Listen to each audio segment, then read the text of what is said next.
guys, welcome back. Cloud 8 with you again here on our part 2 of our look at endless space.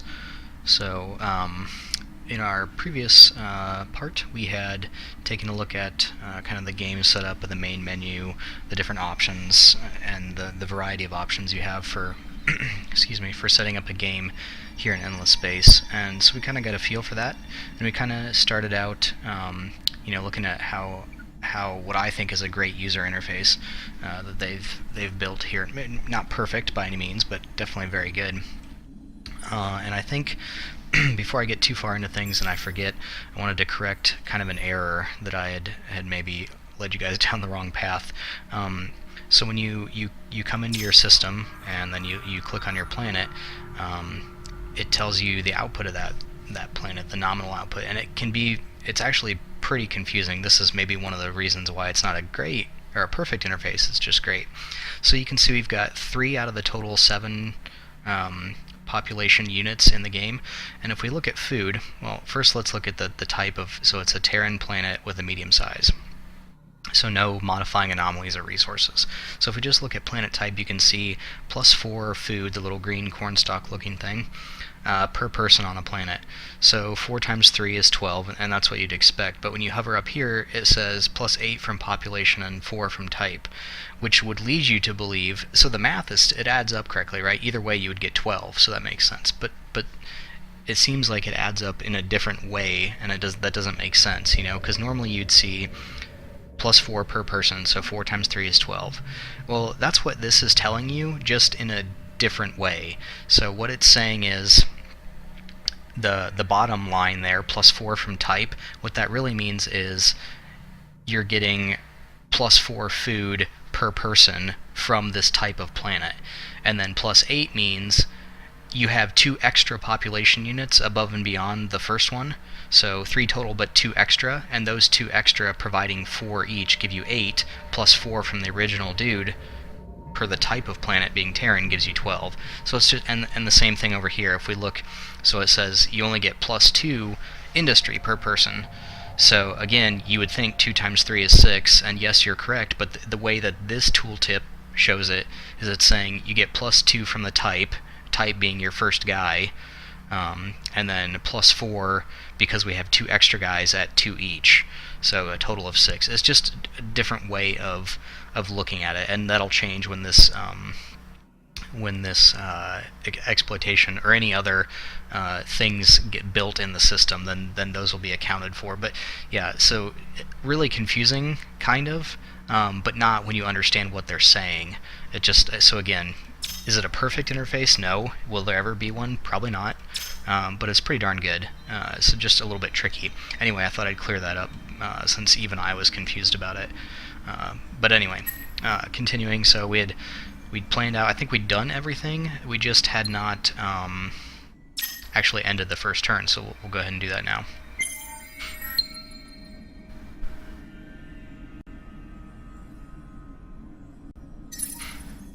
Alright, so we can execute pre-planned moves. We told this scout last turn to go check out this planet, so we'll do that. And he unlocks some stuff. Okay, so in the previous episode I also talked about, so there's 3 planets in this system. One is this little gray dot, which means no one has colonized it, but we can. So it's possible for us to colonize right now with our technology one of the planets in here. The red circle means we cannot colonize these 2, but the yellow outline around that circle means that there's something special there, and this scout has found that, and it's a wonder, I guess. And it's an aentropic field, and I'm not going to pretend like I'm a scientist. My degree was in history, so I'll let you guys read that if you would like. You can pause it and read it, but basically we'll see what that would do for us. So we can find it. So hey, here's a large Terran, so this might be a good one for us to colonize, and that's the colonizable planet, and it says so right there. These are the 2 red dots that we can't colonize, and here's our little yellow circle, and it tells you what the effects of it are, is -30% upkeep on the system. So this is actually a pretty good target for our next system to colonize, I would say. And then here we had an exploration event. We get +10% food on our systems for 20 turns. Now, if you remember this, so exploration event at Elion, which is the system we just checked out, if we go back into here and we look at Empire factions, remember how last time I showed you on the first part, you just had these from kind of the stuff that we had picked and set right out the door. Well, now here is that exploration event, and it even tells you like, hey, you're going to get this for the next 20 turns. So that's really cool.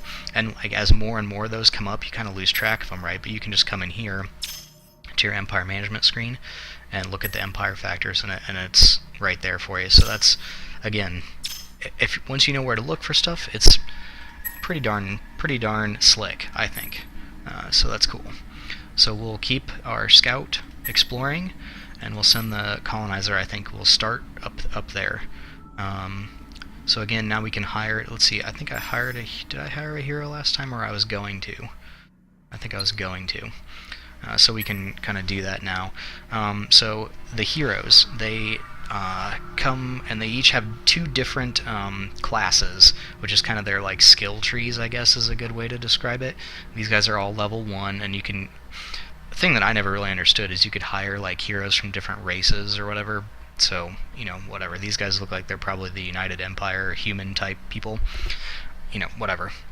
Maybe somebody could explain it as to why that makes sense in the universe, but not something I'm going to dwell on, I guess.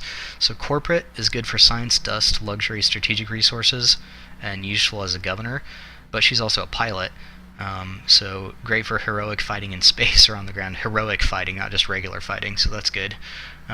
This guy is a commander, so he can lead fleets, and he's also an adventurer, which is good for spying and killing and sneaking.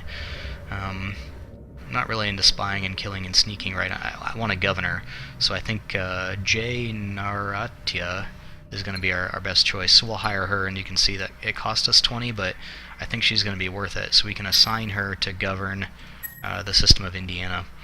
And now I wonder, so you can see, now this is the whole system overview, unlike, you know, this view in the planet, which is just per planet. This is the system overview. So now we're getting 14. So plus 12 from the planet, which we explained in the in-depth planet view. 5 from the star system. System approval gives us a little bit more. The exploitation event was the discovery we made on the Elion system. I'm not sure what one. Let's see. -6 from food consumption. Each dude eats 2. So 6 times, or 3 times 2 is 6. Again, public math. Gosh, you would think. And I'm a pilot. It's pretty scary, huh? You don't want to fly with me. Anyway, yeah, so the only thing I'm not real sure about is +5 from star system. Now I wonder if that comes from her. I'm not sure.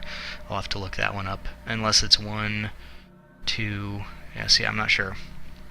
Again, not a perfect UI, but pretty good. So anyway, I'll try to find an answer for you guys on that. But we'll keep going.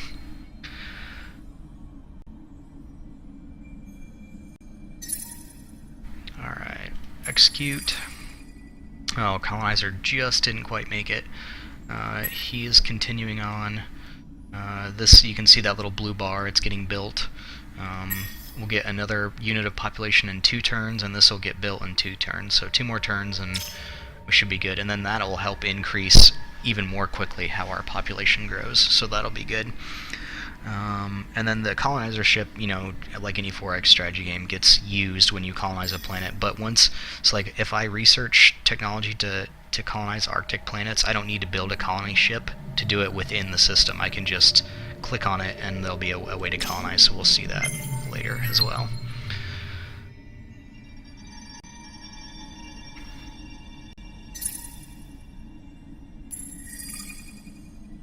Scout's on his way, so here the colony ship has made it. It's got that little docked icon. You can kind of, there, the little U or Y-shaped icon. And then this flashing one says, hey, we can colonize it.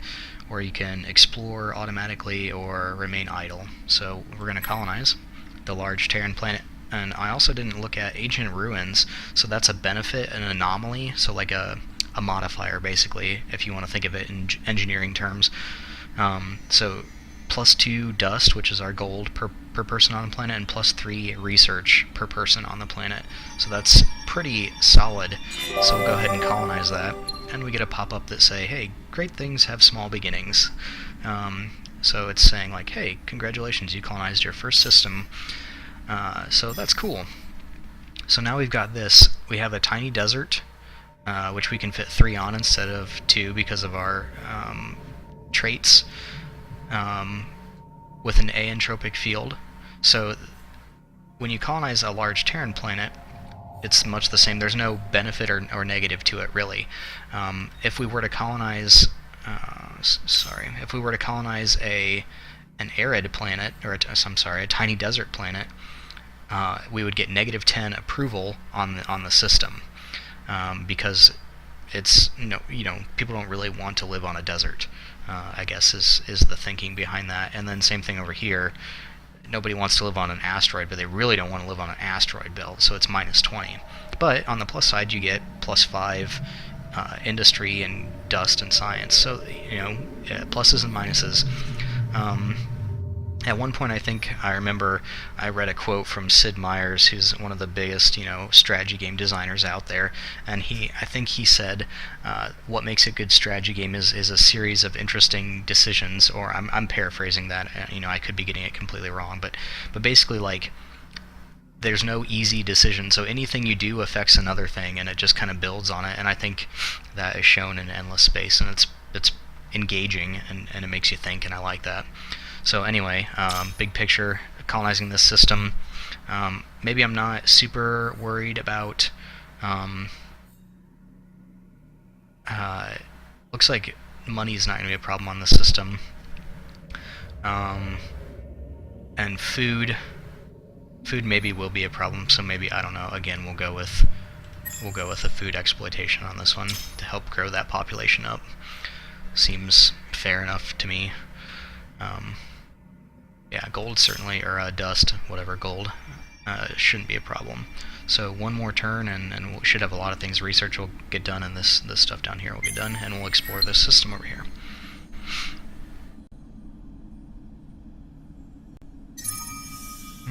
Let's see. Okay, yep, research complete. So now we can see titanium, which is a resource, and I'll kind of talk about that. And we can build a star system improvement called heavy isotope refineries, which gives us +10% total on our star system, so 10% throughout every planet.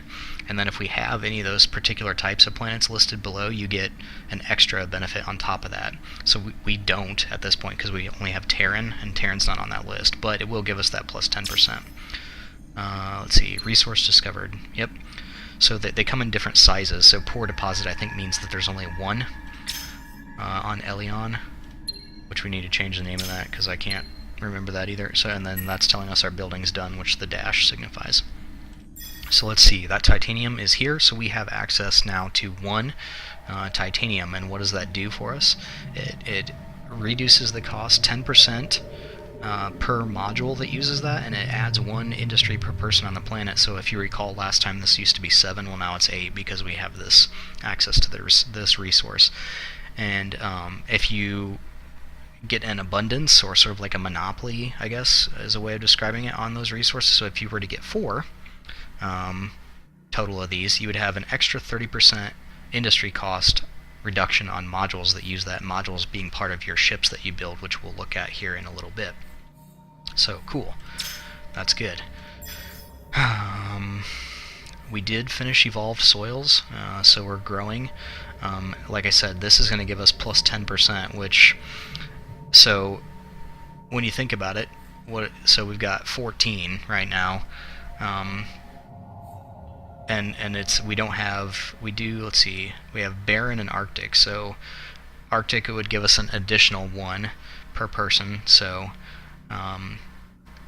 and then what else did we have? Barren, so that's not on the list either. So really all we're going to get is a 10% increase, and then +1 if we were to colonize these Arctic planets, which we would get -10 approval for. If we were to do that, we would get +1 industry for every person on an Arctic planet we had. So I think eventually we will colonize those planets, kind of in the beginning, I don't know if it's a great decision because we're paying 2 dust. You can see at the bottom of that list it says -2 dust for the improvement.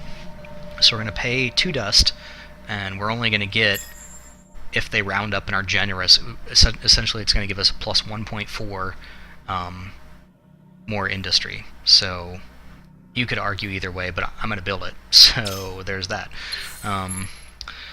Let's see, more research is always a good thing to have, and then here's where arid and tundra, so we still wouldn't be able to colonize Arctic. We'd have to get down to this one.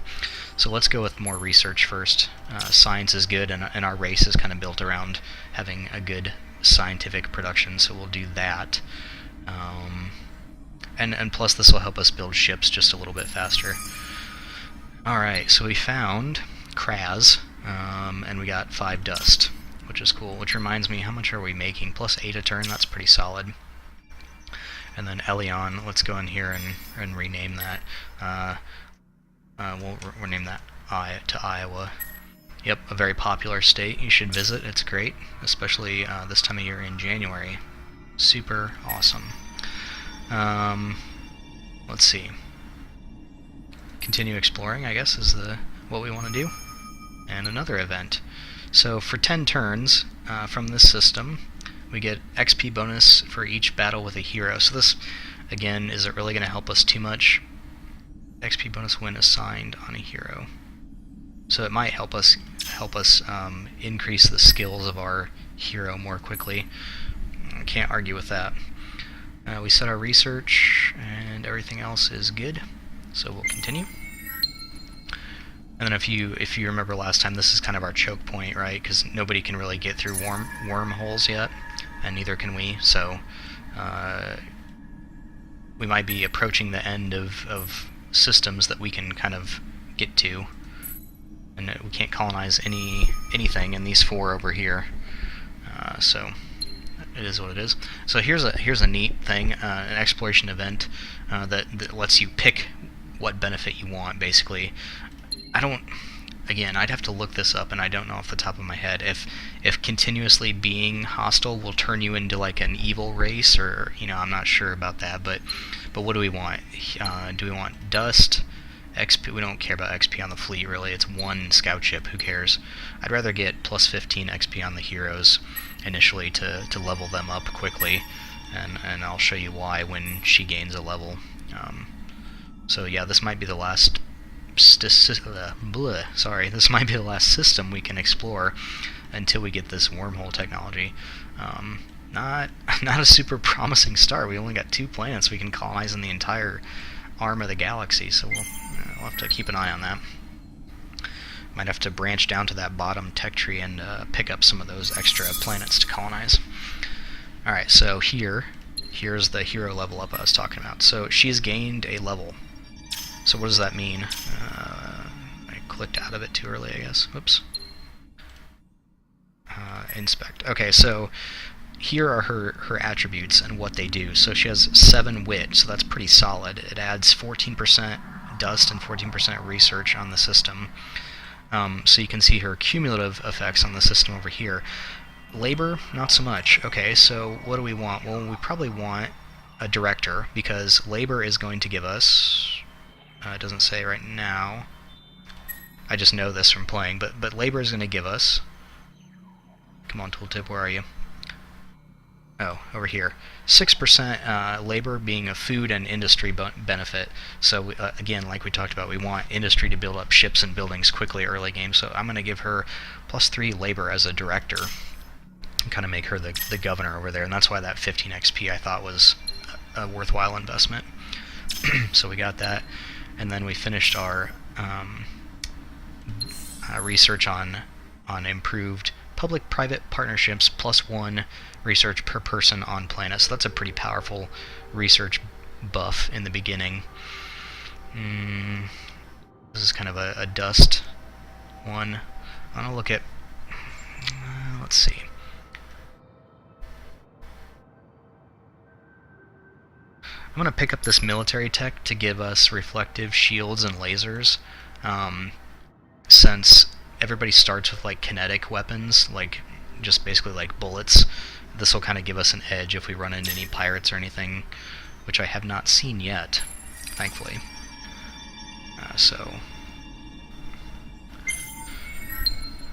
And then after we pick that up, maybe we'll look at some of those extra planet types to colonize, because like I said, we've only got the two planets that we know of that we can colonize. There's another one, but it's kind of far away, and we can't get to it except for going through these other systems. So we picked that up, and we got +10 science, so I think that's... yeah. I don't know why I was saying 1 up there earlier. So we got, because of that +10 science, we're able to research that in 1 turn, so that's pretty cool.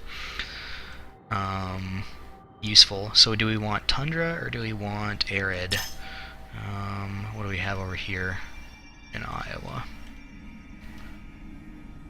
Click it. Tundra, that's not going to help us there. Not sure what... can't... there we go.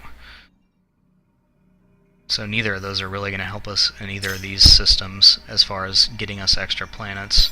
What do we have up here? A tiny Terran and a large tundra with low gravity, so that's good.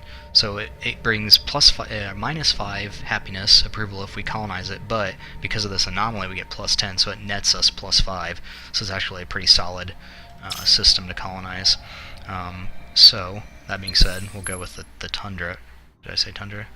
Yeah, I think I said tundra. So we'll go with that. So we can colonize another planet out here. This guy, I'm guessing it's going to say, yeah, it says end of auto explore, because there's nowhere else that we can go right now. We don't have the technology to go any further. So let's just bring him back here to Indiana, and he'll be like our little guard for now. And once this gets built, we'll build a Procreator colonizer ship. We'll build it below that. So we could buy it out right now, right? We could spend 39 to get it right away. It's only 2 turns. I'm not super worried about it at this point. And then after that, we'll build another colony ship.